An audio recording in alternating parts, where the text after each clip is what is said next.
students, today now we are going to start a new point, organization of microcomputer from our microprocessor and organization of 8085. In last lecture we have started this chapter.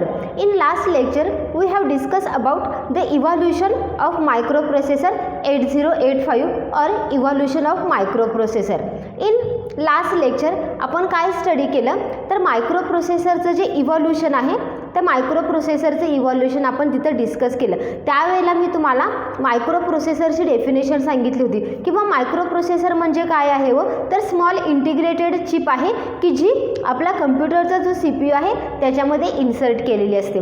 आता आज आपण काय study करणार आहोत तर organisation of मायक्रोकम्प्युटर. मायक्रोकम्प्युटर means what तर small साईजमधला जो computer आहे त्याला काय म्हटलं जातं मायक्रोकम्प्युटर. आता जे आपण जे कम्प्युटर्स वापरतो ते मायक्रो कम्प्युटर्समध्येच येतात, कारण जर पूर्वीच्या काळी कम्प्युटर बघितले तर ते लार्ज स्केलवरती होते किंवा त्याचं जर स्ट्रक्चर बघितलं तर ते लार्ज कम्प्युटर्स होते. पण आता कम्प्युटरची साईज काय करण्यात आलेली आहे रिड्यूस करण्यात आलेली आहे आणि त्यामुळं त्याच्यामध्ये काय वापरलं जातं तर मायक्रोप्रोसेसर वापरला जातो की जेणेकरून कम्प्युटरची साईज रिड्यूस करून कम्प्युटरची फंक्शनॅलिटी काय करता येईल तुम्हाला इन्क्रीज करता येईल. आता कम्प्युटरचं ऑर्गनायझेशन ज्याला बघतो त्याला त्याच्यासाठी एक बेसिक डेफिनेशन आहे किंवा ही बेसिक डायग्रॅम आपल्याला माहीत असणं गरजेचं आहे. कोणत्याही कम्प्युटरचं ज्याला आपण बेसिक स्ट्रक्चर स्टडी करतो त्याला तो कम्प्युटर काय केला जातो तर मेन 3 पार्ट्समध्ये तो कम्प्युटर डिवाइड केला जातो. त्यातला पहिला पार्ट आहे इनपुट डिवाइस किंवा त्याला इनपुट युनिट म्हटलं जातं. Second and most important part जो आहे तो आहे CPU, त्यालाच काय म्हटलं जातं सेंट्रल प्रोसेसिंग युनिट और micro processing unit. Okay, CPU means what micro processing unit. आता याच्यावरती तुम्हाला 3 मार्कचा क्वेश्चन विचारला जातो. Write down the functions of micro processing unit, that means write a function of MPU और CPU. आता बऱ्याच मुलांचं तिथं कन्फ्युजन होतं, ज्याला तुम्हाला डायरेक्टली क्वेश्चन विचारला जातो की CPUचे फंक्शन राईट डाऊन करा, त्याला मुलांना समजतं. पण ज्याला असा थोडासा उलट प्रश्न विचारला जातो की जिथे MPUचे फंक्शन तुम्हाला राईट डाऊन करायचे असतात त्याला एक गोष्ट लक्षात घ्यायची की MPU म्हणजे काय आहे तर सेंट्रल प्रोसेसिंग युनिट जे आहे त्यालाच काय नाव देण्यात आलेलं आहे MPU नाव देण्यात आलेलं आहे. आणि third one is output device. आता हे जे बेसिक स्ट्रक्चर आहे हे थोडंसं आपण स्टडी करूया. याच्यानंतर ॲक्च्युली आपल्याला काय स्टडी करायचं आहे तर 80 आपला हा मायक्रो कम्प्युटर आहे याची ब्लॉक डायग्राम आपल्याला स्टडी करायचं आहे की ज्याच्यावरती तुम्हाला क्वेश्चन विचारला जातो बोर्ड एक्झाममध्ये की त्याच्या आपण मी मागच्याच लेक्चरला तुम्हाला सांगितलं की याच्यामध्ये 2 डायग्राम ज्या आहेत त्या मोस्ट इम्पॉर्टंट आहेत. एक आहे मायक्रो कम्प्युटरची ब्लॉक डायग्राम आणि सेकंड डायग्राम आहे इंटरनल स्ट्रक्चर ऑफ 8085. ह्या 2 डायग्राम ज्या आहेत त्या व्यवस्थितच करायच्या, कारण त्याच्यावरती तुम्हाला 4 मार्क्सचा क्वेश्चन विचारला जातो. आता ती डायग्राम बघण्या अगोदर आपण बेसिक इन्फॉर्मेशन बघूया मायक्रो कम्प्युटरच्या संदर्भात. आता मायक्रो कम्प्युटर जर बघितला तर तो 3 पार्ट्समध्ये डिवाइड केला जातो, इनपुट युनिट, CPU आणि लास्टचा काय आहे आउटपुट युनिट. आता इनपुट डिवाइस म्हणजे काय हो तर ज्या डिवाइसच्या माध्यमातून तुम्ही कम्प्युटरला इन्स्ट्रक्शन्स प्रोव्हाइड करता किंवा कम्प्युटरला इनपुट प्रोव्हाइड करता त्याला काय म्हटलं जातं इनपुट डिवाइस. मग याच्यामध्ये काय येतं तर मोस्टली आपण कीबोर्ड जो वापरतो कीबोर्ड आणि माऊस ते काय केलं जातं तर ॲज अ इनपुट डिवाइस म्हणून वापरलं जातं. त्याच्यानंतर second one most important part is CPU और MPU.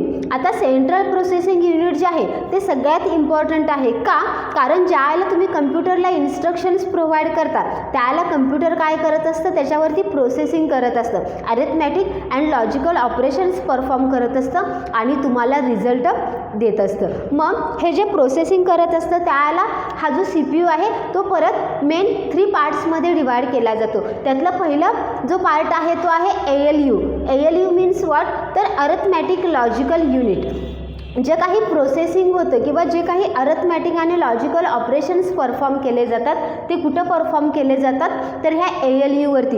हे ALUसुद्धा आपल्याला परत काय करायचं आहे ब्रीफली स्टडी करायचं आहे. ज्याला आपण मायक्रो प्रोसेसर स्टडी करणार आहोत 8085 त्याला ALUचे फंक्शन्स काय काय आहेत तो किती बीट्सचा असतो हे त्यावेळेला आपण स्टडी करणार आहोत. आत्ता फक्त एवढंच गोष्ट लक्षात घ्या की ते ALUचं मिनिंग काय आहे तर अरिथमॅटिक अँड लॉजिकल ऑपरेशन्स. इथं तुम्ही जे काही कम्प्युटरला इन्स्ट्रक्शन्स देता की ज्याच्यामध्ये प्रोसेसिंग करावं लागतं, ते सगळे ऑपरेशन्स कुठं परफॉर्म केले जातात तर ह्या ALU मध्ये परफॉर्म केले जातात.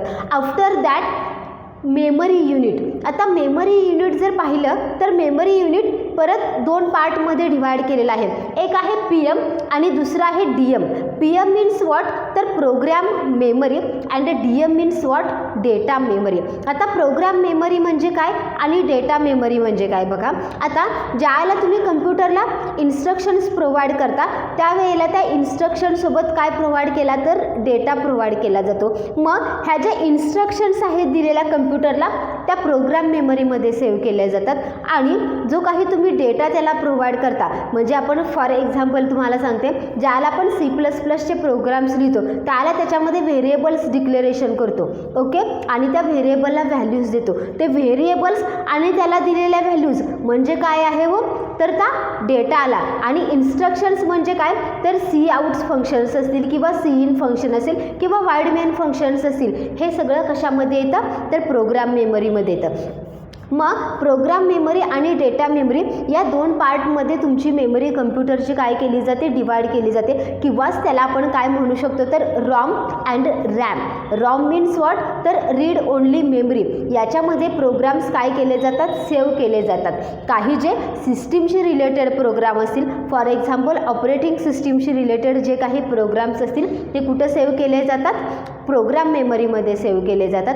आणि डेटा मेमरीमध्ये मग काय सेव्ह केले जातं तर ज्याला तुम्ही ते इन्स्ट्रक्शन रन करत असता त्याला त्याच्यासोबत जो काही डेटा प्रोव्हाइड केला जातो तो कशामध्ये सेव्ह केला जातो तर ह्या डेटा मेमरीमध्ये. मग डेटा मेमरीमधला कंटेंट जो आहे तो काय केला जातो इरेज केला जातो. ज्याला आपल्याला माहिती आहे की रँडम ॲक्सेस मेमरी म्हणजे काय तर ज्या मेमरीमध्ये तुम्ही रीड आणि राईट हे दोन्ही ऑपरेशन्स करू शकता त्याला काय म्हटलं जातं तर रँडम ॲक्सेस मेमरी, किंवा त्याला काय म्हटलं जातं DM मीन्स डेटा मेमरी. की याच्यामध्ये जे काही तुम्ही प्रोग्राम्स यूज करता ते प्रोग्राम्स काय केले जातात तर ज्या वेळेला तुम्ही कम्प्युटर शटडाऊन करता त्याला त्याने जी काही मेमरी ॲक्सेस केलेली आहे ती मेमरी काय केली जाते रिलीज केली जाते. हे झालं CPU. आता CPU हा सगळ्यात मोस्ट इम्पॉर्टंट पार्ट आहे कम्प्युटरमधला. का त्याला ब्रेन ऑफ कम्प्युटरसुद्धा म्हटलं जातं, कारण सगळं जे काही प्रोसेसिंगचं काम आहे ते प्रोसेसिंगचं काम कुठं होत असतं या CPU मध्ये. आपण पाहिलं की ज्यावेळेला ऑपरेटिंग सिस्टीम हा चॅप्टर आपण स्टार्ट केला होता त्यावेळेला मी तुम्हाला सांगितलं होतं की जर तुमच्याकडे हार्डवेअर डिव्हाइसेस असतील आणि तुमच्याकडे सॉफ्टवेअर प्रोग्राम्स असतील, पण जर तुमच्या कम्प्युटरमध्ये ऑपरेटिंग सिस्टीमच लोड नसेल तर तुमचा कम्प्युटर वर्कआउट होणार आहे का नाही आहे. त्याच पद्धतीनं इथं आपल्याला जर तुमचा कम्प्युटर फंक्शन प्रॉपरली करायचं असेल तर त्याच्यामध्ये CPU जो आहे तो मोस्ट इम्पॉर्टंट आहे. आणि मग मायक्रो प्रोसेसर म्हणजे काय तर मायक्रो प्रोसेसर ही स्मॉल इंटिग्रेटेड चिप आहे की जी मायक्रो कम्प्युटरमध्ये इन्सर्ट केली जाते. त्याच्यानंतर नेक्स्ट थर्ड डिव्हाइस जे आहे ते आहे आउटपुट डिव्हाइस. आउटपुट डिव्हाइस म्हणजे काय तर ज्या डिव्हाइसच्या माध्यमातून तुम्हाला रिझल्ट डिस्प्ले केला जातो किंवा रिझल्ट दाखवला जातो त्याला काय म्हणतो आपण आउटपुट डिव्हाइस. म्हणजे ज्याला तुम्ही इनपुट कम्प्युटरला प्रोव्हाइड करता ते इनपुट डिव्हाइसच्या माध्यमातून, त्याच्यानंतर तुम्ही त्याच्यावरती काय करता तर प्रोसेसिंग केलं जातं. हे प्रोसेसिंग कुठं केलं जातं तर CPU मध्ये केलं जातं. आणि तो प्रोसेसिंग केल्यानंतर तुम्हाला काय केला जातो रिझल्ट डिस्प्ले केला जातो. तो रिझल्ट कुठं डिस्प्ले केला जातो तर ह्या आउटपुट डिव्हाइसवरती डिस्प्ले केला जातो. ओके, आता हे ज्या वेळेला CPU फंक्शन करत असतं त्यावेळेला त्याच्यामध्ये कंट्रोल युनिटसुद्धा असतं. अरेथमॅटिक आणि लॉजिकल युनिट जे आहे त्याच्यात सोबत एक कंट्रोल युनिट असतं. आता हे कंट्रोल युनिट तिथं काय काम करत असतं तर ज्यावेळेला आपण कम्प्युटरला इन्स्ट्रक्शन्स प्रोव्हाइड करतो त्याला इन्स्ट्रक्शन प्रोव्हाइड केल्यानंतर त्याचा फ्लो मेंटेन करणं गरजेचं आहे.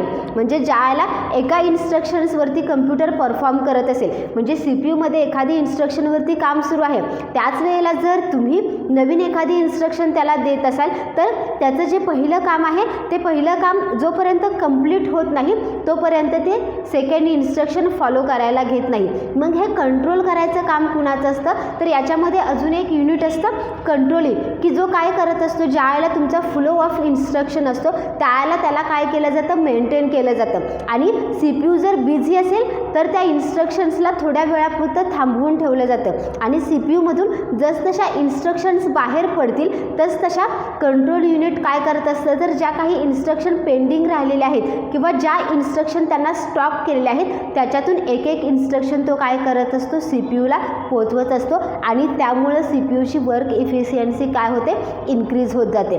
जर तिथं कंट्रोल युनिट नसेल तर तिथं CPUवरती तुमच्या काय होऊ शकतो, वर्कलोड येऊ शकतो. तुम्ही ज्या पद्धतीनं इन्स्ट्रक्शन प्रोव्हाइड कराल त्या सगळ्या इन्स्ट्रक्शन्स डायरेक्टली CPUकडे जातील आणि मग तिथं CPUवरती काय होऊ शकतो, वर्कलोड येऊ शकतो आणि त्या ठिकाणी तुमचा CPU काय होऊ शकतो, हँग होऊ शकतो. त्याच्यासाठी काय केलेलं आहे, तर याच्यामध्ये जे युनिट आहे कंट्रोल युनिट, त्या कंट्रोल युनिटचा यूज केला जातो. लक्षात आलं तुमच्या की मायक्रो कम्प्युटरचं ऑर्गनायझेशन काय आहे किंवा बेसिक स्ट्रक्चर ज्यावेळेला आपण एखादं कम्प्युटर स्टडी करतो त्यावेळेला त्याचं जे बेसिक स्ट्रक्चर आहे ते म्हणजे काय आहे, मायक्रो कम्प्युटरचं स्ट्रक्चर. आता आपण स्टडी करणार आहोत ते आहे block diagram of micro computer, की जी तुम्हाला एक्झामला मोस्ट ऑफ टाईम विचारली जाते 4 मार्क्ससाठी.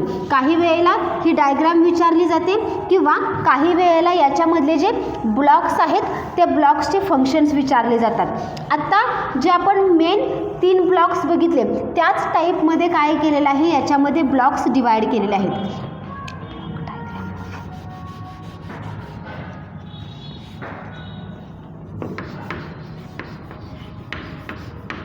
ब्लॉक डायग्राम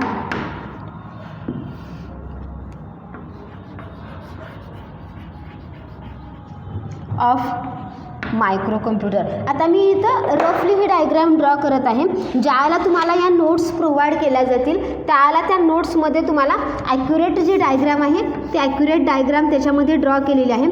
इथं फक्त मी तुम्हाला दाखवण्यासाठी रफली ही डायग्राम ड्रॉ करत आहे की याच्यामध्ये इसेन्शियल ब्लॉक्स कुठले कुठले आहेत ते समजण्यासाठी.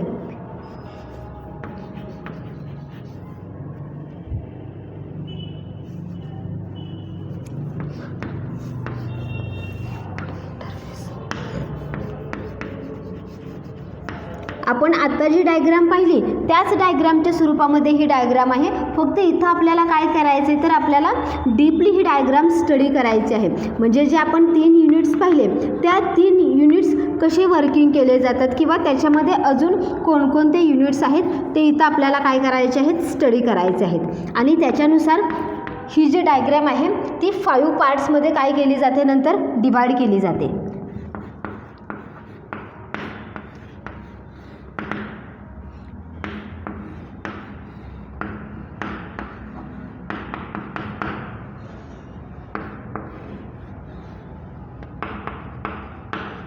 ही डायग्राम जरा मोठी आहे त्यामुळे ब्लॅकबोर्डवरती कदाचित मी शॉर्टमध्ये ड्रॉ करत आहे.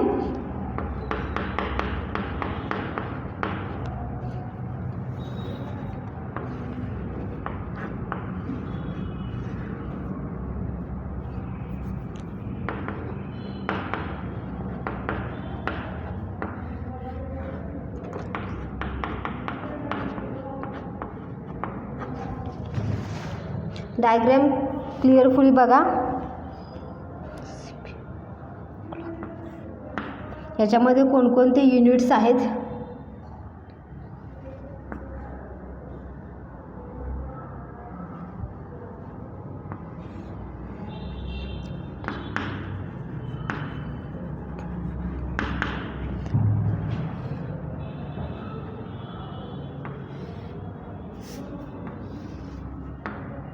तुम्ही या डायग्रामचं प्रॅक्टिस ही घरी करा म्हणजे तुम्हाला ही डायग्राम ड्रॉ करताना प्रॉब्लेम्स येणार नाहीत एक्झामला. ह्याचे एकदा जर फंक्शनल युनिट जे कोणकोणते आहेत ते जर तुम्ही व्यवस्थित लक्षात ठेवले तर ही डायग्राम जी ड्रॉ करणं आहे ते तुम्हाला इझी जाईल.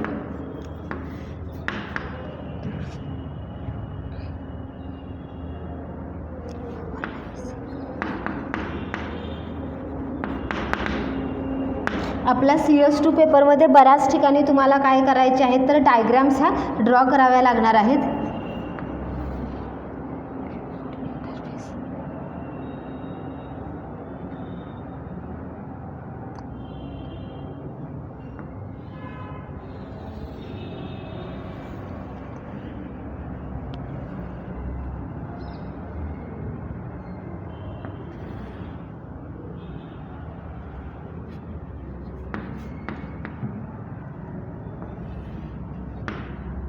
इथे काही ॲरोज पण दाखवलेले आहेत. त्या ॲरोजच्या डायरेक्शन ही खूप महत्त्वाच्या आहेत.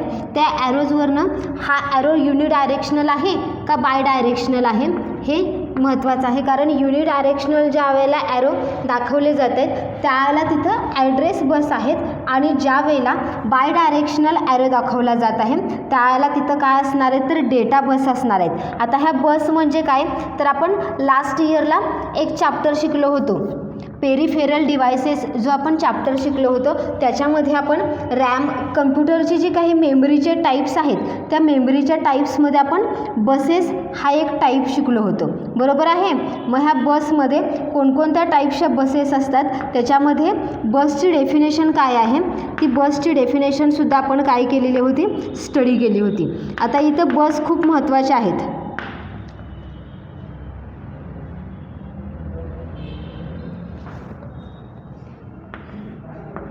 इथं मी ही डायग्राम रफली ड्रॉ केलेली आहे. तुम्हाला ज्या वेळेला PDF सेंड केली जाईल त्यावेळेला त्या PDF तुम्हाला व्यवस्थित डायग्राम जी आहे ती व्यवस्थित डायग्राम तिथं तुम्हाला सेंड केली जाईल.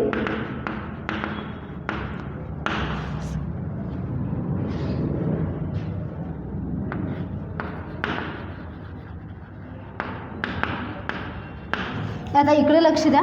इथं आपण block diagram of micro computer study करत आहोत. डायग्राम एकदा क्लिअरफुली व्यवस्थित बघा. ही डायग्राम इम्पॉर्टंट आहे तुमच्या एक्झामच्या दृष्टिकोनातून. आता जे आपण organisation of micro computer study केलं की ज्याच्यामध्ये कोणताही कम्प्युटर असेल त्याला त्याचं ऑर्गनायझेशन काय असणार आहे किंवा ते जे ऑर्गनायझेशन आहे त्याची ही ब्लॉक डायग्राम आहे. मग तो मायक्रो कम्प्युटर असेल, मिनी कम्प्युटर असेल किंवा लार्ज स्केल कम्प्युटर असेल, कोणत्याही कम्प्युटरमध्ये हे 3 युनिट्स परफॉर्म करतातच. Input unit, central processing unit आणि आउटपुट युनिट. आता ही जी आहे ती block diagram of micro computer आहे. आता block diagram of micro computer जी आहे ती मेन पार्टमध्ये 5 डिवाइड केली जाते. पहिला त्याचा मेन पार्ट जो आहे तो आहे कीबोर्ड इंटरफेस किंवा त्याला आपण कीबोर्ड म्हणू शकतो आणि त्यालाच आपण काय म्हणतो तर इनपुट डिव्हाइस, बरोबर आहे.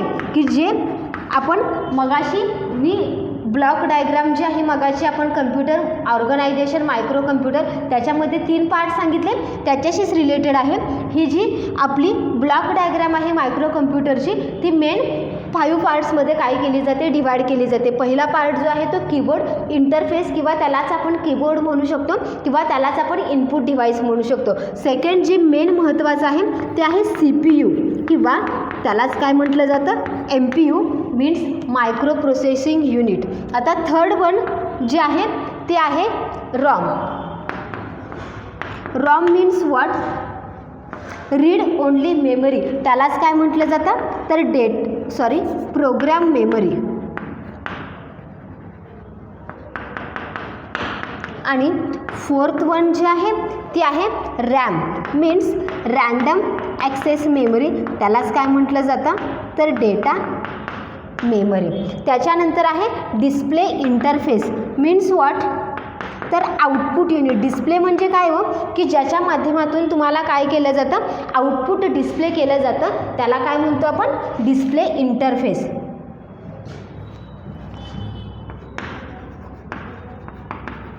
म्हणजेच काय आउटपुट. आणि 6 आता हे मेन 5 पॉईंट्स झाले. याच्या व्यतिरिक्त अजून आपल्याला काय काय दिसतं या डायग्राममध्ये बघा. हे जे लाईन वाईज पॉईंट्स आहेत ते आपल्याला झालेले आहेत. त्याच्यानंतर अजून काय महत्त्वाचं दिसतंय तर आपल्याला power supply.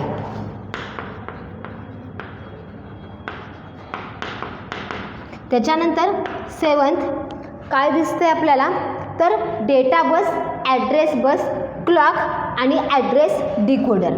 Clock and address decoder या मेन पार्टमध्ये काय केलं जातं तुमचं block diagram of micro computer जी आहे ती डिवाइड केली जाते.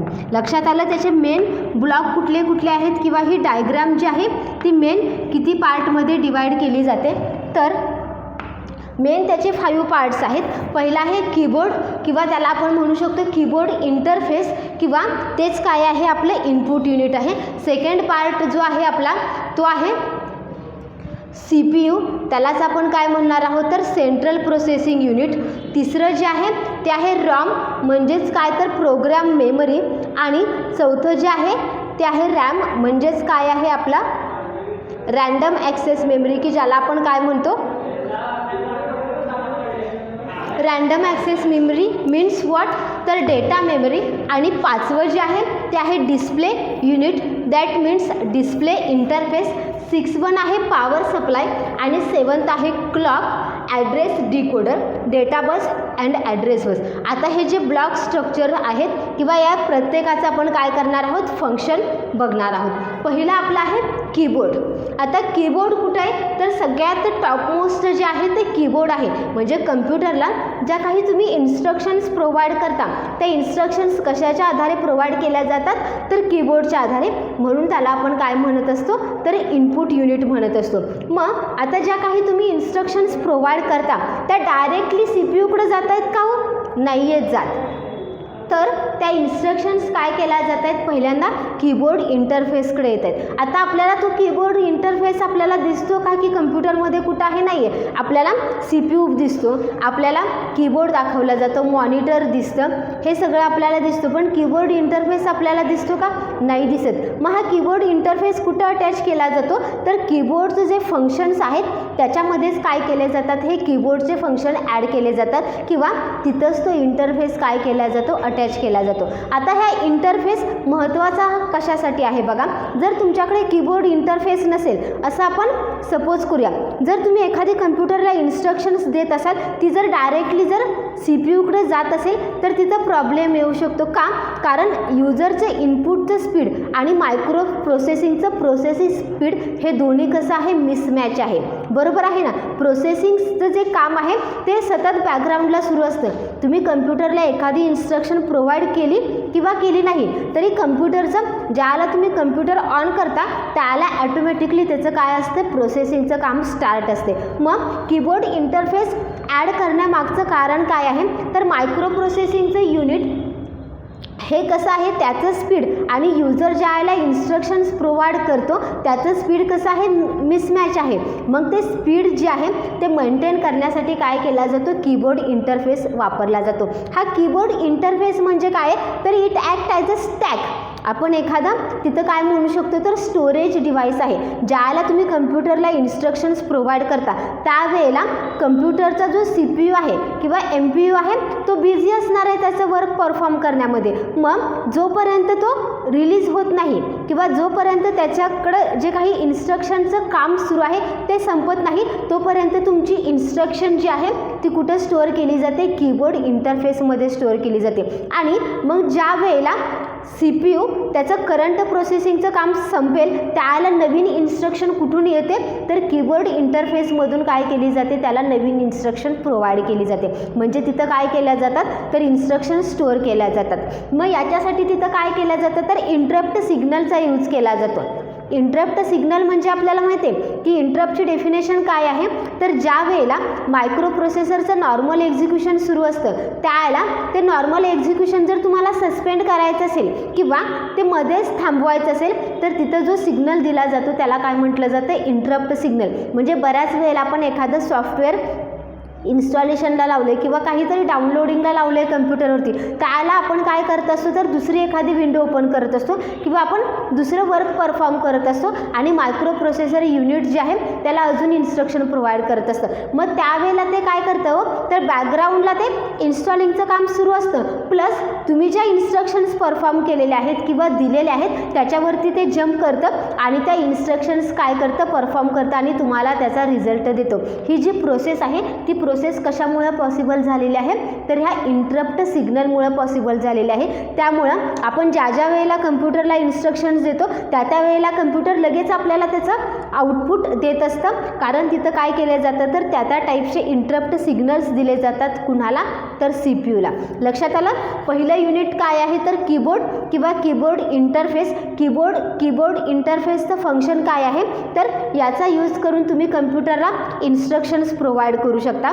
कीबोर्ड इंटरफेस काय ॲक्ट होतो तर ॲज अ स्टोरेज डिव्हाइस म्हणून वापरला जातो किंवा तिथे इन्स्ट्रक्शन्स काय केल्या जातात तर स्टोअर केल्या जातात.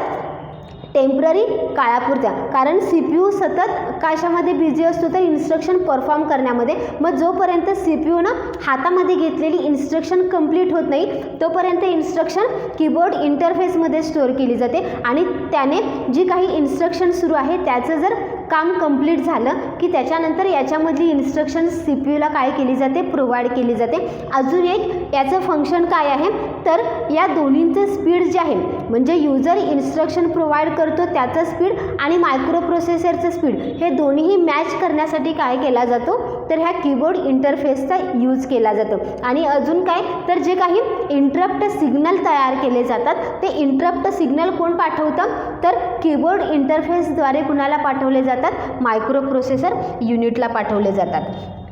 त्याच्यानंतर सेकंड वन की जो मोस्ट इम्पॉर्टंट आहे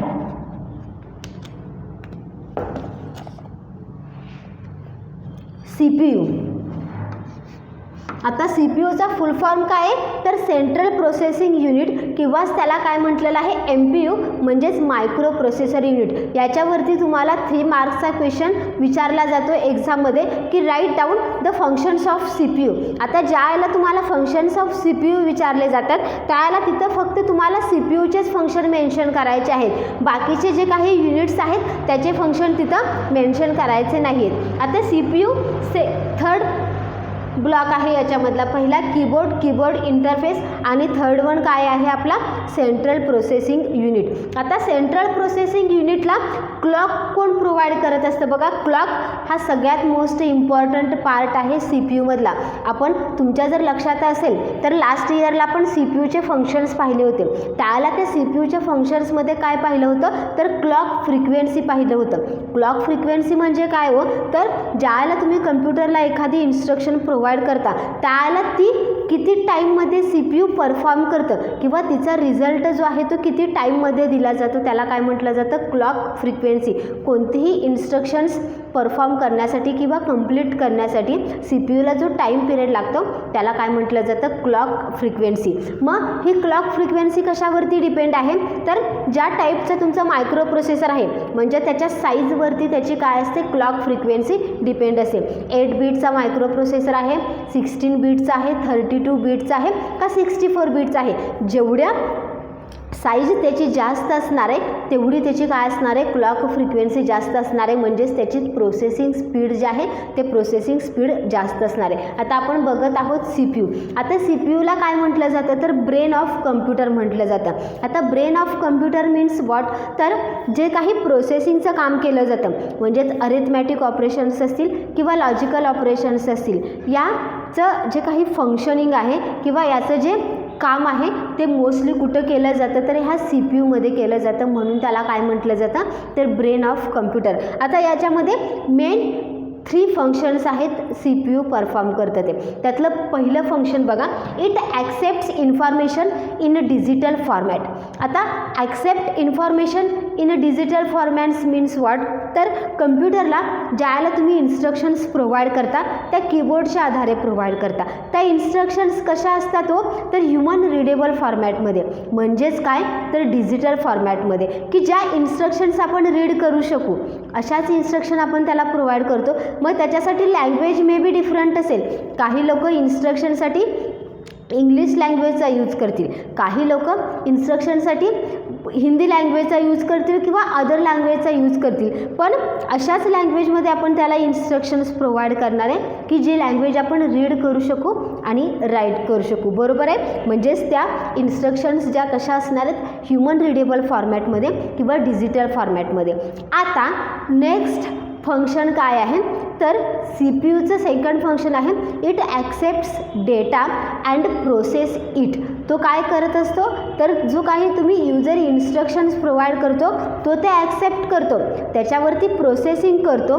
मग प्रोसेसिंग करत असताना तो अरिथमॅटिक आणि लॉजिकल ऑपरेशन्स करतो. त्याच्यानंतर कंट्रोल युनिटची हेल्प घेतो, रजिस्टरचा हेल्प घेतो. या सगळ्यांची हेल्प घेऊन तो काय करत असतो तुम्हाला प्रोसेसिंग करून देत असतो. आता प्रोसेसिंग करून देत असताना इथं अजून एक गोष्ट महत्त्वाची आहे की डेटा जो सेंड केलेला आहे तो डिजिटल फॉर्मॅटमधला आहे म्हणजेच ह्युमन रिडेबल फॉर्मॅटमधला. कम्प्युटरला डिजिटल डेटा समजतं का हो नाही समजत. आपल्याला पहिल्यापासून मी तुम्हाला एक गोष्ट सांगत आलेली आहे की कम्प्युटरला फक्त कोणती लँग्वेज समजते, तर बायनरी लँग्वेज समजते. मग जे काही तुम्ही कम्प्युटरला इनपुट प्रोव्हाइड केलेलं आहे डिजिटल फॉर्मॅटमध्ये, मग ते डिजिटल फॉर्मॅटमधलं इनपुट तो काय करत असतो, तर ॲज अ बायनरी फॉर्मॅटमध्ये कन्व्हर्जन करत असतं.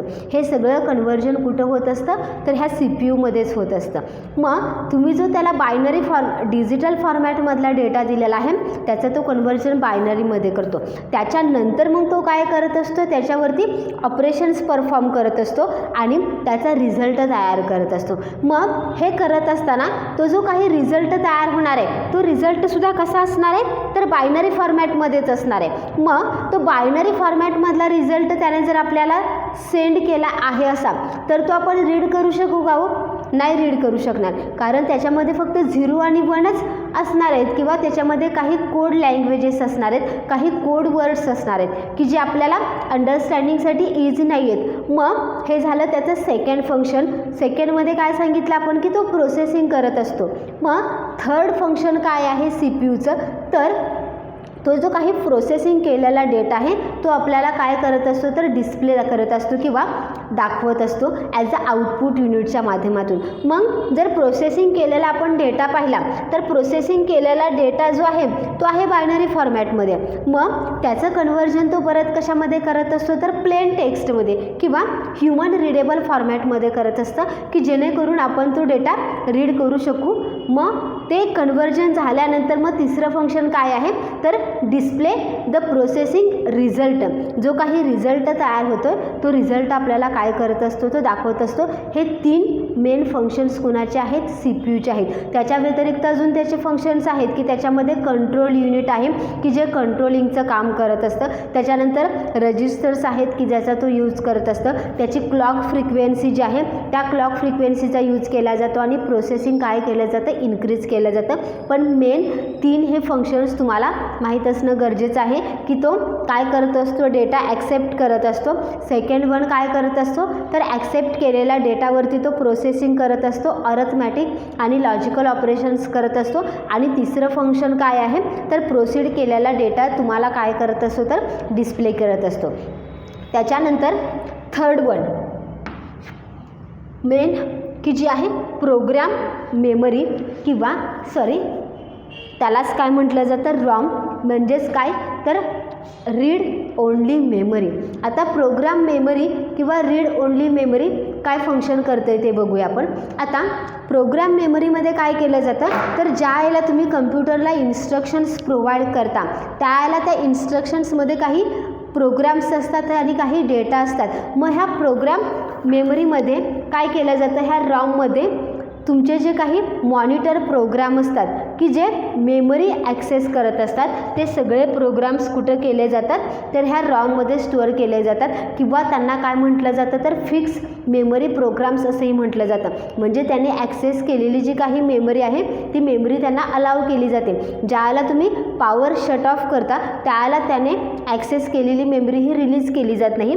त्यामुळं त्यांना काय म्हटलं जातं, तर रीड ओनली मेमरी. याच्यामध्ये जे प्रोग्राम स्टोअर केले जातात ते फक्त तुम्हाला रीडिंग पर्पजसाठी अलाव केले जातात. त्याच्यामध्ये तुम्हाला कोणतंही रायटिंगचं ऑपरेशन दिलं जात नाही, म्हणून त्याला काय म्हटलं जातं, तर प्रोग्राम मेमरी. नेक्स्ट वन जे आहे ते आहे रॅम. रॅम म्हणजे काय, तर रँडम ॲक्सेस मेमरी. त्यालाच काय म्हटलेलं आहे, तर डेटा मेमरी. म्हणजे ज्यावेळेला तुम्ही इन्स्ट्रक्शन्स कम्प्युटरला देता त्यावेळेला त्या इन्स्ट्रक्शनसोबत डेटा प्रोव्हाइड केला जातो. मग तो डेटासुद्धा काय केला जातो, तर मेमरीमध्ये काही काळापुरता सेव्ह केला जातो. तो कोणत्या मेमरीमध्ये सेव्ह केला जातो, तर रँडम ॲक्सेस मेमरी. या मेमरीमध्ये तुम्हाला रीड आणि राईट हे दोन्ही ऑपरेशन्स काय केले जातात, अलाव केले जातात. पण ज्यावेळेला तुम्ही कम्प्युटर शटडाऊन करता त्यावेळेला यांनी जी मेमरी ॲक्सेस केलेली आहे ती मेमरी काय केली जाते, रिलीज केली जाते. म्हणजेच याच्यामध्ये जे प्रोग्राम सेव्ह केले जातात किंवा डेटा सेव्ह केला जातो तो कसा असतो, तर टेम्पररी स्टोरेज एरियामध्ये तो सेव्ह केला जातो. नेक्स्ट फिफ्थ जे आहे ते आहे डिस्प्ले इंटरफेस किंवा त्यालाच काय म्हटलं जातं, डिस्प्ले किंवा आउटपुट युनिट, की जी आपण इथं दाखवलेलं आहे. आता डिस्प्ले इंटरफेस आणि आउटपुट युनिट म्हणजे काय, तर जे काही इथं प्रोसेसिंग झालेलं आहे CPU काही डेटा जो आहे तो रॅममध्ये गेला, काही डेटा जो आहे तर रॉममध्ये गेला आणि त्याच्यानंतर जे काही CPUनं प्रोसेसिंग करून जो काही रिझल्ट तुम्हाला डिस्प्ले केला जातो, तो रिझल्ट कुठे डिस्प्ले केला जातो, तर डिस्प्ले युनिटच्या माध्यमातून, म्हणजेच आपला जो कम्प्युटरचा मॉनिटर आहे त्याच्यावरती तुम्हाला काय केला जातो, हा रिझल्ट जो आहे तो डिस्प्ले केला जातो. आता इथं सुद्धा तुम्हाला डिस्प्लेच्या अगोदर काय इम्पॉर्टंट आहे, तर डिस्प्ले इंटरफेस तुम्हाला आहे.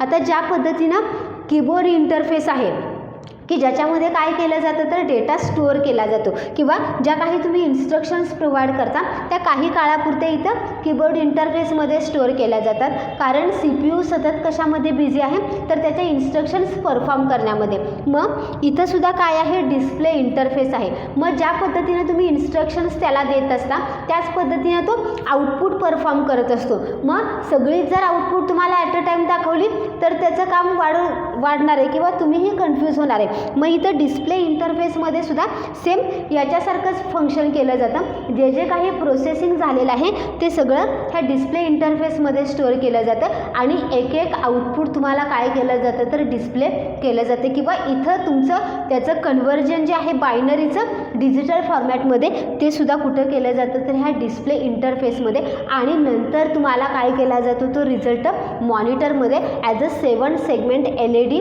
काय केला जातो, तुम्हाला तो रिझल्ट डिस्प्ले केला जातो. लक्षात आलं की जी काही आपली ब्लॉक डायग्राम आहे मायक्रो कम्प्युटरची, त्याच्यामध्ये इसेन्शियल ब्लॉक्स कोणते आहेत आणि त्याचे फंक्शन्स. आता याच्या व्यतिरिक्त अजून आपल्याकडे काही स्ट्रक्चर्स आहेत. आता जर हे स्ट्रक्चर व्यवस्थित पाहिलं तर इथं काय दिलेलं आहे, व power supply. Power supply most important आहे, कारण जर तुमच्याकडे पॉवर सप्लायच नसेल तर कम्प्युटर तुम्ही ऑन करू शकणार नाही. आता लॅपटॉप जर असेल तर लॅपटॉप तुम्ही विदाऊट पॉवर सप्लाय ऑन करू शकता, कारण तिथं तुम्हाला गरज नाही आहे. पण तो चार्जिंग करण्यासाठी सुद्धा तुम्हाला कशाची गरज लागणार आहे, पॉवर सप्लायची. म्हणजे पॉवर सप्लायसुद्धा काय आहे, मोस्ट इम्पॉर्टंट आहे की ज्याचा यूज करून तुम्ही कम्प्युटर ऑन करू शकता किंवा कम्प्युटरचे हे जे ब्लॉक्स आहेत हे ब्लॉक्स परफॉर्म करण्यासाठी त्यांना चार्जिंग मोस्ट इम्पॉर्टंट आहे, म्हणून पॉवर सप्लाय. त्याच्यानंतर नेक्स्ट आहेत बस.